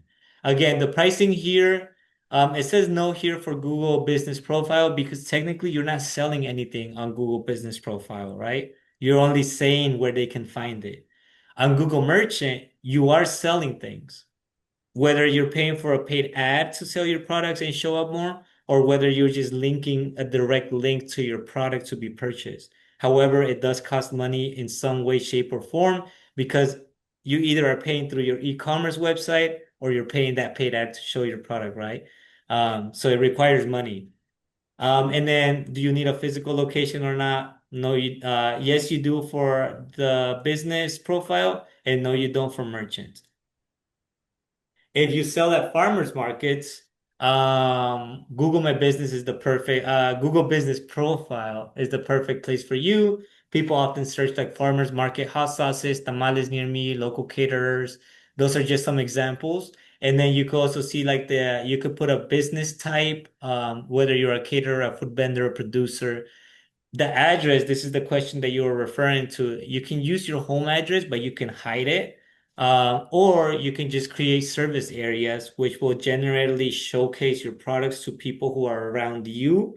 And you're able to choose these service areas depending on where you're capable of serving to or shipping to.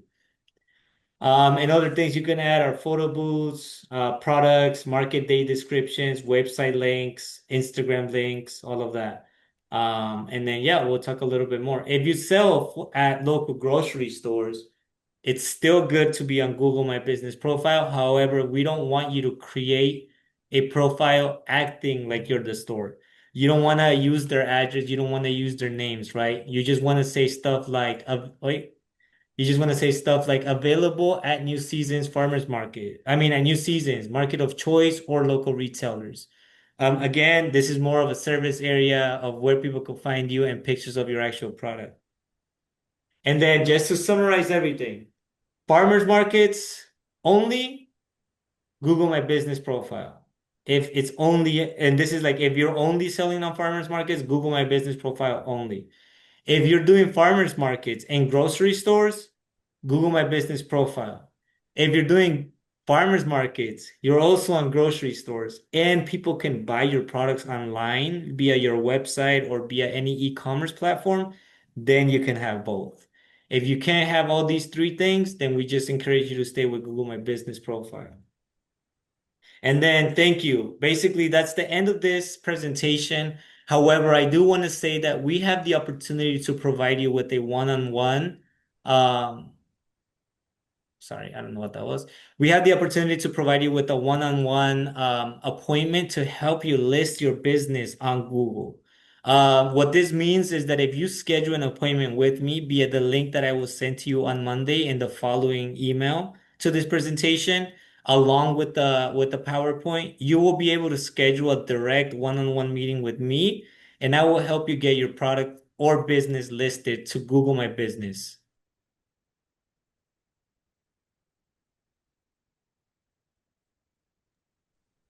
It seems like we lost Alex. Yeah, it looks like we lost Alex. At this point, we welcome any questions that folks have. We'll stay here on the line for a few minutes, see if there's anything additional that we can answer for you.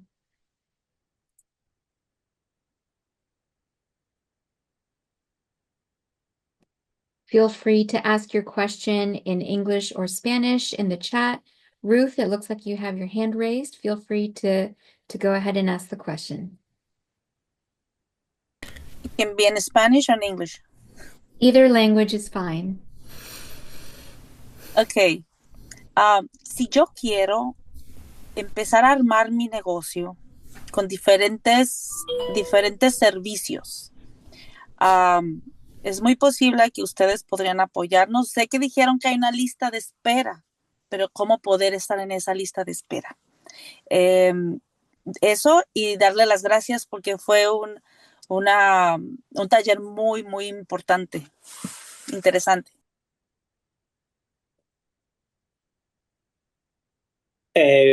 ¿Puedo contestar? Sí, bueno, tenemos la lista de espera. Te puedes unir cada vez que haya un evento que se llama Camino a mi negocio. Eso está en la página web de Hacienda, de la sección de empresarios. Creo que el siguiente va a ser, no sé si el próximo mes o en 2 meses. Y bueno, sí te recomiendo. Lo único que sí te digo es que tiene que ser de un producto de comida, es lo que hacemos nosotros. Si tienes de otro tipo de industria tu negocio, te podemos referir con otra organización. Gracias. Hola, si me Also, permite. I'm so sorry. I didn't mean to jump in. I just wanted to share that I put the link in the chat for folks to register for our next orientation, Camino a mi negocio. So feel free to click on that link and you can register for the next one, which is February 11th. I'm so sorry, Emmanuel, No, please. no, totalmente entendido. Juan y bueno, Alex parece que se desconectó. Juan, una pregunta. Cuando ya hagamos una cita uno a uno, ah, más o menos un aproximado en tus honorarios para ayudarme a conectarme a Google o sí, a anotar mi negocio a Google. Sí, fíjate, el servicio lo estarías agendando con Alex. Te va a pasar un link donde tú puedes registrar el horario que más te convenga. Ajá. Y en cuanto al costo, es 100% gratuito, siempre y cuando pues tú tengas el compromiso de asistir a la junta. Nosotros te podemos ayudar a que te Hola, registres Alex. en Google. Hola, ya regresé, perdón, es que algo pasó con mi computadora. Sí, Pero se bueno, descargó. sí, no, es que se está haciendo un update, pero les estaba explicando a todos que básicamente a través del correo que voy a enviar va a haber un link para que ustedes agenden conmigo. Y yo a través de Zoom me voy a reunir con ustedes para poder caminarles paso a paso con cómo hacer todo. Básicamente tú me vas a ver conectar tu negocio. Lo único que necesitaré son algunas cosillas que te enviaré a través de correo para que ya vengas preparado a esa junta. Ok, perfecto, Alex. Ujú. ¿Y están ustedes en Hacienda? Estamos en Hacienda CDC, sí. Y la Bueno, cita puede ser en persona o a través virtual por Zoom, pero ahí hablamos a través de correo de cuál es la mejor forma. ya. Disculpa, hay un par de oficinas de Hacienda. ¿En cuáles ustedes están? Hacienda CDC que está en la Northeast Killingsworth y Cully en Portland, Oregon. Ya sé, ya me ubiqué. Ujú. Bueno, perfecto. Muchas gracias a todos, a Alex, Juan, a Melina y a todas las participantes. Éxito en todo. Estamos en contacto. Muchas gracias por estar Gracias, aquí. muy amables, todos. Gracias. Bueno, y si hay algunas más preguntas, no puedo ver bien el chat. No sé si Juan o Melina me pueden apoyar. Yeah, Alex, it looks like we have Paola with her hand raised with a question. Yeah. Yeah. Hi, everyone. Hi, Melina. Hi. I Hello. have, hello. I have a question like, could you recommend us some AI to make videos and make them good? Yeah, I would highly encourage you to try CapCut, the pro version. It costs $20 per month. And what it allows you to do is it basically allows you to feed your videos and it utilizes templates created by creators to replicate their videos. Again, this is not necessarily working magic because you still need to capture the content. You still need to be able to like shoot good videos of your products. You still need to be able to take good pictures of your food or your product or whatever you're doing. But it does allow you to structure it in a manner that's more digestible for audiences depending on the platform that you're planning to put it in. Okay, perfect. Thanks, And Alex. another that I've seen is Sora, Sora, and I think that one's like getting pretty good at like doing some videos. I would still like doubt its capabilities. Like, of course, you could try it and like see if it's good, but if it's like pretty obviously like not great, then like I wouldn't really use it. Like I said, like we've been and like you'll see more of this when we get to do the AI presentation. But like the way we've been using AI is more as like the idea stage and then like perfecting it with like actual human touch because of this tendency of it to like make a lot of mistakes. So that's kind of where it's at right now. Or for images, Okay. there's also Nano Banana también. That's a really good one. Okay, perfect. Thanks. Thanks a lot. Yeah, join the AI presentation whenever we put that one out. There's so much information that's valuable that, makes being an entrepreneur a lot easier. Although, there's a lot of downsides to AI, there's a lot of ways we can benefit from it for a low cost. When is going to be that presentation? It's in the works at the moment. We're waiting on approval. So yeah. Yeah, we'll let you guys know via social media, via email, via all the platforms. Okay, I'll be there. Thank you. Okay. Any more questions? Yes, it looks like we have a hand raised from Wendy. Sí, yo tengo una pregunta.